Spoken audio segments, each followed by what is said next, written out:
Le Seigneur soit avec vous et avec votre esprit. Bonne nouvelle de Jésus-Christ selon saint Marc. Gloire à toi, Seigneur. Marc au chapitre 2, les versets 23 à 28. Un jour de sabbat, Jésus marchait à travers les champs de blé et ses disciples, chemin faisant, se mirent à arracher des épis. Les pharisiens lui disaient, « Regarde ce qu'ils font le jour du sabbat, cela n'est pas permis. » Et Jésus leur dit, « N'avez-vous jamais lu ce que fit David lorsqu'il fut dans le besoin et qu'il eut faim, lui-même et ceux qui l'accompagnaient?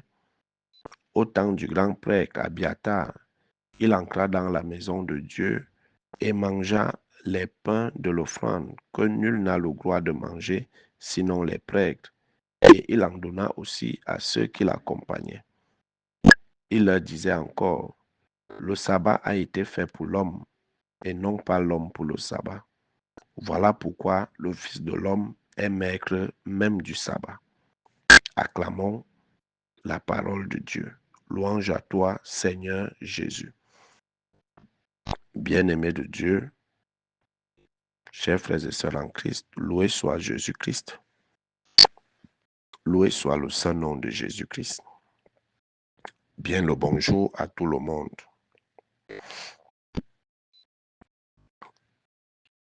Aujourd'hui, nous assistons au choix d'un nouveau roi en la personne de David. Hier, le Seigneur a rejeté Saül à cause de la désobéissance. La désobéissance nous éloigne de Dieu. La désobéissance nous fait perdre les grâces, les bénédictions. La désobéissance nous rabaisse, puisqu'elle est le fruit de l'orgueil. Qui s'élève sera abaissé, qui s'abaisse sera élevé. Le Seigneur élève les humbles, les orgueilleux, les gens remplis, les gens au cœur superbe. Il les rabaisse, il les rejette. Et tel sera le sort de Saül pour n'avoir pas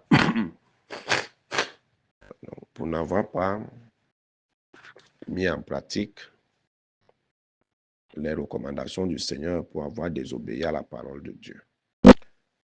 Pour avoir désobéi à la parole de Dieu. Alors, Samuel aura le cœur bien sûr en peine de voir que Saül a été rejeté, mais le Seigneur va lui dire, il ne faut pas passer ton temps à pleurer. Voilà, prends une corne d'huile et va à Bethléem. Je t'indiquerai le nouveau roi que tu vas consacrer par l'onction. Et il va se lever, et c'est là où David sera choisi. Samuel, comme tout le monde, va se laisser emporter par l'apparence. Mais le Seigneur va lui dire, ne te fie pas à l'apparence. Ce garçon, certes, il est lancé, il est ceci, mais ce n'est pas lui qui sera roi. Et David sera choisi devant ses frères, ses 7 frères, qui avaient sûrement beaucoup d'atouts physiques que lui. Mais le Seigneur ne regarde pas l'extérieur, ne regarde pas l'apparence. Le Seigneur regarde l'intérieur. L'intérieur. Et il nous invite aujourd'hui à ne pas juger les gens sur les on-dit et sur l'apparence. C'est le cœur qu'il faut regarder. Mais notre problème aujourd'hui, c'est que nous jugeons les gens sur leur apparence, sur leurs conditions sociales, sur le nom de leurs parents, sur leur situation sociale, sur les on-dit. On juge les gens. Mais est-ce qu'on connaît le cœur de chacun? C'est le cœur que nous devons regarder. C'est le cœur que nous devons regarder. Et non pas les artifices. Aujourd'hui, il y a beaucoup d'artifices. Il y a beaucoup qui préfèrent soigner l'apparence, mais sachant que l'intérieur est pourri. On peut tromper les hommes par ton apparence, par ton aspect extérieur. Tu peux tromper les hommes, mais pas Dieu. Beaucoup ont l'apparence des anges, et pourtant au fond, c'est des serpents à triple tête. Beaucoup ont l'aspect d'être des agneaux, mais au fond, c'est des loups voraces. Le Seigneur nous connaît tous parce qu'il regarde le cœur. Et lorsqu'il va accorder une charge à quelqu'un, ce n'est pas sur sa force physique, mais c'est sur la force intérieure que le Seigneur se base.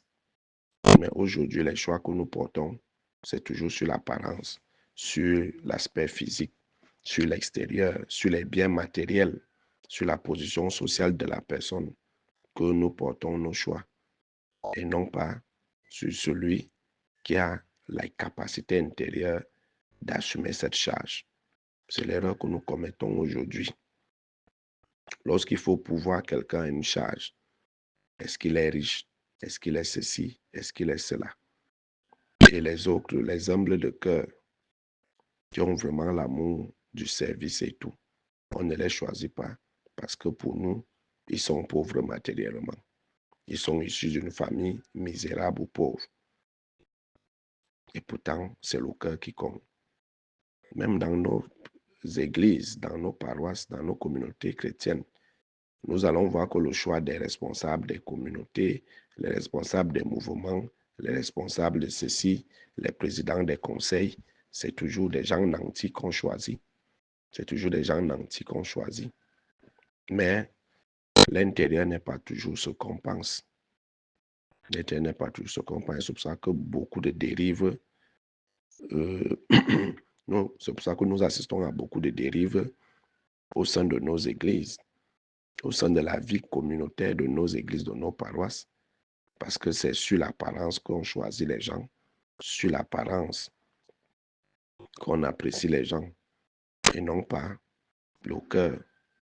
Et non pas le cœur. Alors le Seigneur nous invite à vraiment aller au-delà des apparences, parce que tout ce qui brille n'est pas or. Le soleil brille, mais le soleil n'est pas en or. C'est un feu qui brûle. Donc tout ce qui brille n'est pas or. Le bling-bling. Il ne faut pas se laisser attirer et tromper par le bling-bling. Allons au-delà de ce que nous voyons. Et c'est pour cela que le Seigneur va dire à Samuel, vous les hommes, vous vous limitez sur l'apparence. Mais moi, c'est le cœur que je regarde. C'est le cœur que je regarde. Alors, apprenons à voir ce regard de Dieu sur les êtres, sur les autres. Et nous allons éviter certaines erreurs ou certains choix lorsque nous voulons pouvoir certaines personnes à certaines charges de responsabilité. À certaines charges de responsabilité. Dans l'évangile de Marc, Jésus, une fois de plus, fait l'objet d'accusations.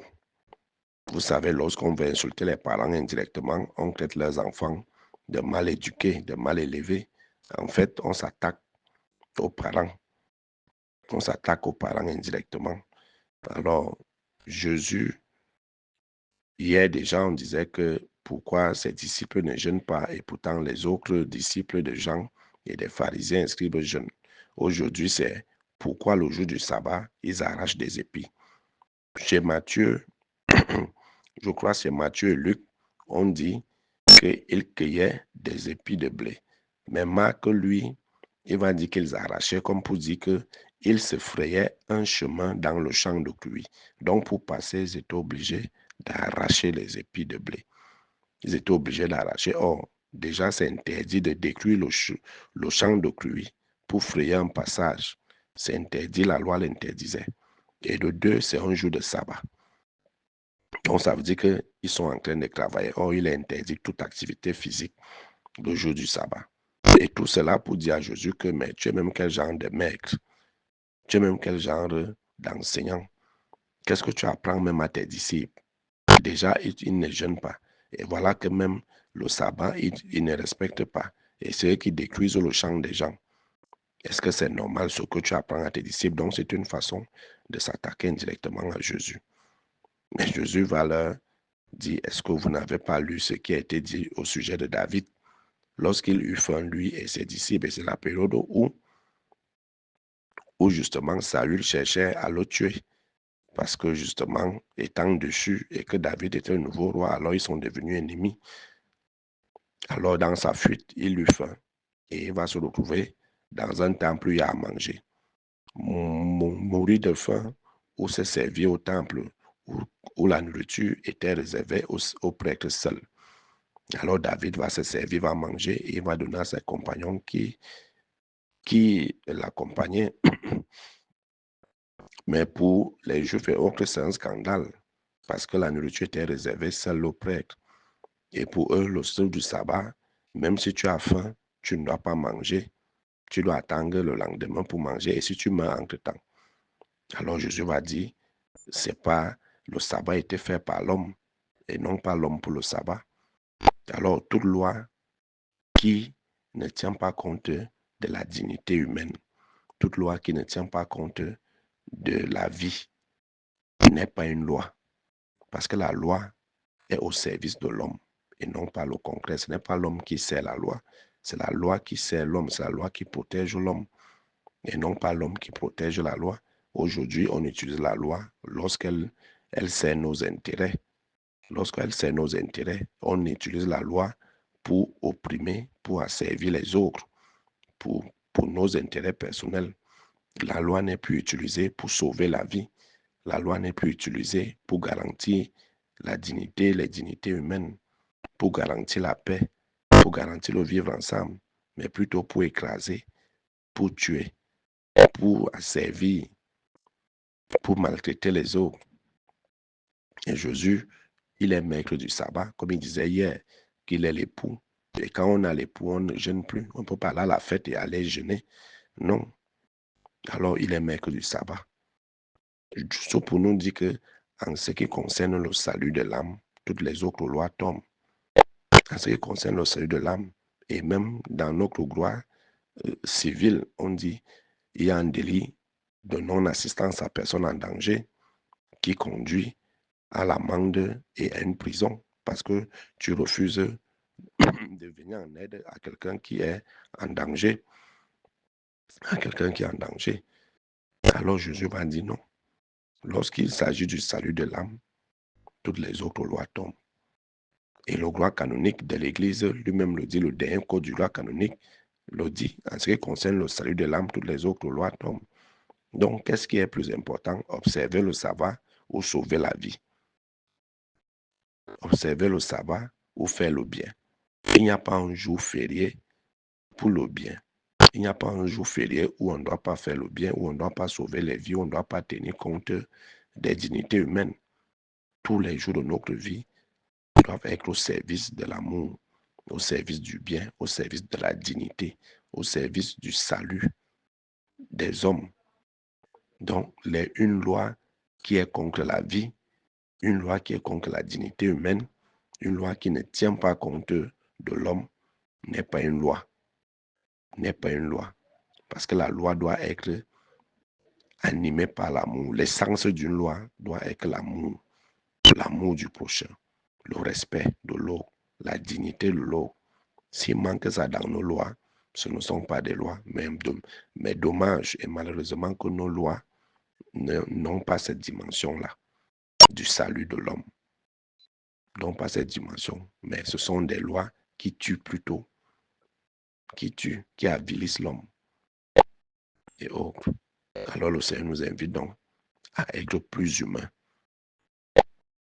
à se servir de la loi pour la protection des vies, pour le salut de l'homme, pour le respect de la dignité et non pas pour la condamnation et non pas pour asservir les hommes.